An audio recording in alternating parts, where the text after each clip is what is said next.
जय गुरु जी, शुक्राना गुरु जी। सभी संगत को बहुत बहुत शुक्राना। मैं किरण दिल्ली से बात कर रही हूँ। ये मेरा पहला सत्संग है। गुरु जी का बार बार ये टेलीपैथिक के थ्रू मैसेज आ रहा था कि कुड़िए अपना सत्संग शेयर कर।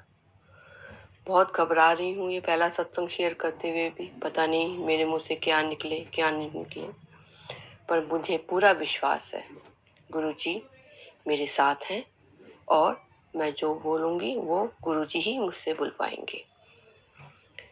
अब मैं अपना सत्संग शेयर करती हूँ। सत्संग शुरू करने से पहले मैं मंत्र जाप करना चाहूँगी। ओम नमः शिवाय, शिव जी सदा सहाय। ओम नमः शिवाय, गुरु जी सदा सहाय। जैसा कि गुरुजी ने कहा है अपना सत्संग शुरू से शेयर करो, तो मैं भी अपना सत्संग शुरू से ही बताना चाहूँगी।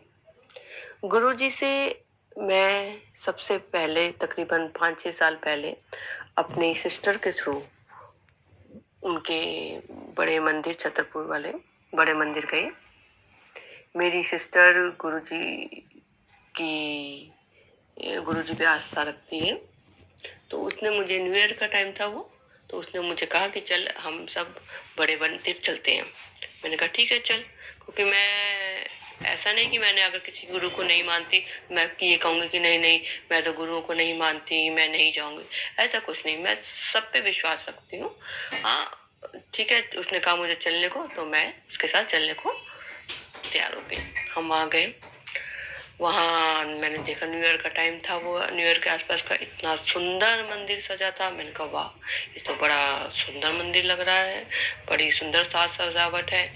इतना रश होते हुए भी यहाँ पे ऐसी धुक्का धुक्की भीड़ मतलब ऐसा नहीं है कि यहाँ हमें कष्ट हो दर्शन करने में या कुछ भी हो। हम पूरा एक तरीके से लाइन आगे बढ़ रही थी और हम भी उसके साथ आगे बढ़ रहे थे। हमने लंगर प्रसाद, हमने पहले चाय प्रसाद लिया, उसके बाद फिर हम लंगर प्रसाद पे भी गए। वहाँ पे उस दिन लंगर प्रसाद में एक्चुअली क्या था, उस दिन थर्सडे का था और थर्सडे को मैं साईं बाबा का व्रत रखती थी। तो साईं बाबा के व्रत में मेरा क्या था कि मैं एक टाइम भोजन करती थी और वो भी बिना प्याज लहसुन के।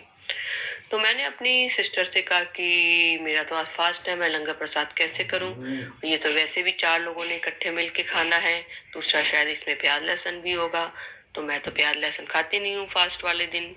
तो उसने कहा कि नहीं, ये गुरु जी का प्रसाद है, इसको आप ग्रहण करो, ऐसा कुछ नहीं है कि इसको फास्ट वाले दिन नहीं खाते, आप इसको बिना झिझक के ग्रहण करो। तो मैंने कहा ठीक है। मैंने गुरु जी का नाम लेते हुए और साईं बाबा का नाम लेते हुए उस प्रसाद को ग्रहण किया। बहुत ही अच्छा लगा मुझे। घर आके हालांकि फिर मैंने दोबारा खाना नहीं खाया, क्योंकि एक बार मुंह छूटा करना था, तो मैंने अपना वो प्रसाद किया और अपना घर आ गई। इस बात को तकरीबन 5-6 साल बीत गए। अभी लास्ट ईयर मेरी आंखों में प्रॉब्लम आ गई, मेरा रेटिना डीअटैच हो गया। मुझे डॉक्टरों ने जवाब दिया कि आपकी आइस में विजन आना पॉसिबल नहीं है। मैं बहुत दुखी हुई। तब मेरी सिस्टर, जो कि मुझे 5-6 साल पहले भी गुरुजी के यहाँ ले गई थी, तो मेरा कनेक्शन गुरुजी से इतना हुआ नहीं था, उसने मुझे कहा तू गुरुजी पे विश्वास कर, देखना तुझे रास्ता जरूर मिलेगा, तू विश्वास रख, तेरे साथ सब अच्छा ही होगा। उसने उस दिन ये बात कही, आप मानेंगे मैं उसी दिन से अपने गुरुपा से जुड़ी। गुरुपा ने मुझे अपनी शरण में ले लिया। मुझे और कुछ नहीं दिखाई दिया सिवाय गुरुजी के। मैंने कहा मुझे अब गुरुजी आप अपनी शरण में ले लीजिए। मुझे आपका बहुत बहुत शुक्र गुरुजी, मुझे अपनी बेटी बनाने के लिए मुझे रास्ता दिखाइए कि मैं क्या करूं क्या नहीं करूं। मैं एक्चुअली दुखी हो गई थी अपनी आँख के चक्कर में। मैंने गुरुजी से कहा कि गुरुजी मैं जिस दिन आप मेरी मनोकामना पूरी करेंगे, हम तो इंसान है ना, बिना मांगे रह भी नहीं सकते, और क्यों ना मांगे, हमारे पिता है वो, हम अपने पिता से नहीं मांगेंगे तो किससे मांगेंगे।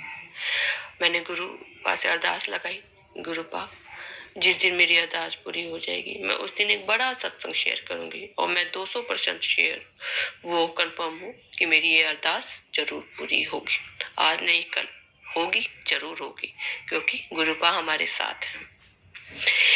तो मैंने यही सोचा था कि मैं अपना पहला सत्संग वही शेयर करूंगी, बट लेकिन नहीं, गुरुजी का तो मैसेज आ रहा था, कुड़ी अपना सत्संग शेयर कर, अपना सत्संग शेयर कर। छोटे मोटे सत्संग तो मेरे साथ आए दिन होते ही आ रहे थे। तो मैंने कहा गुरुजी ठीक है, कोई बात नहीं, मेरे उस बड़े सत्संग में टाइम लग रहा है, तो मैं अपना छोटा सत्संग ही आपके साथ शेयर करूंगी। मुझे हिम्मत दीजिए कि मैं अपना सत्संग पूरा आस्था के साथ आपके साथ शेयर कर सकूं, मुझे हिम्मत दीजिए। जय गुरुपाद, जय गुरु जी।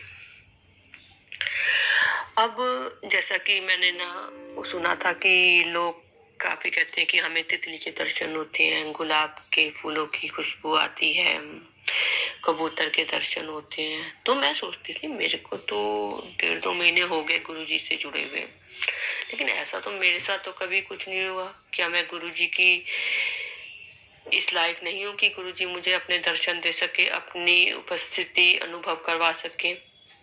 एक बार ऐसे ही फिर मैं अमृत वेला भी करती हूँ, तकरीबन 3 से 4 के बीच में। तो अमृत वेला खत्म करने से पहले मैं 2-4 मिनट गुरुजी से बातें कर लेती हूँ। तो मैंने उसी दौरान गुरुजी से बात की कि गुरुजी अब मैं एक्चुअली 4 बजे के बाद मैं फिर 1-1.5 घंटा सोने चली जाती हूँ।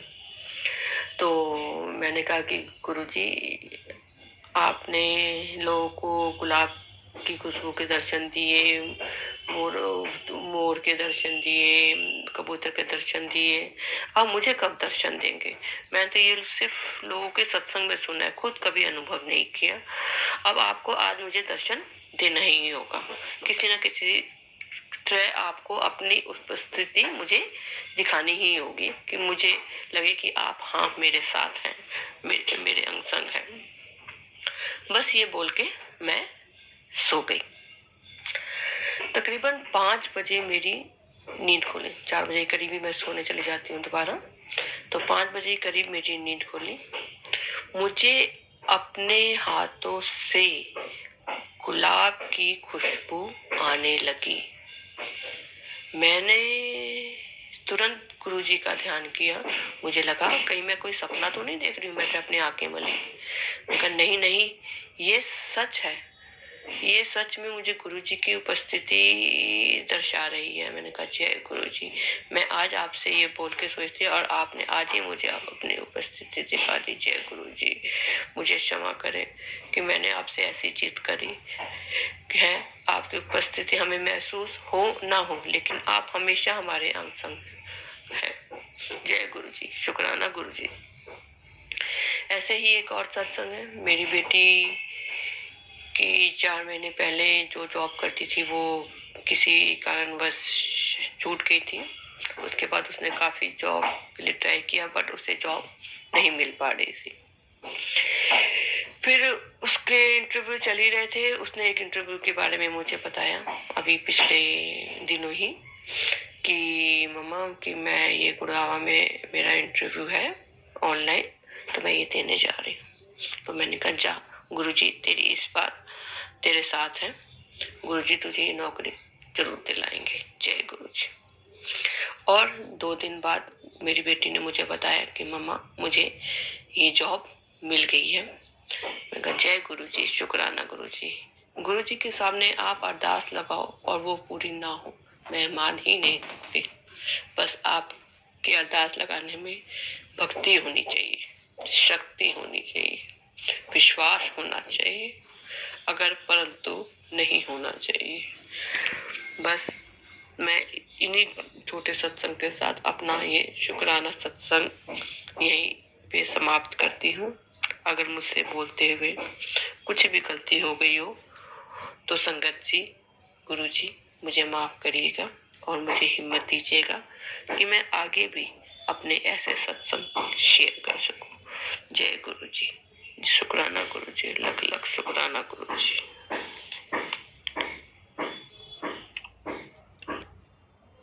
जय गुरु जी, शुक्राना गुरु जी।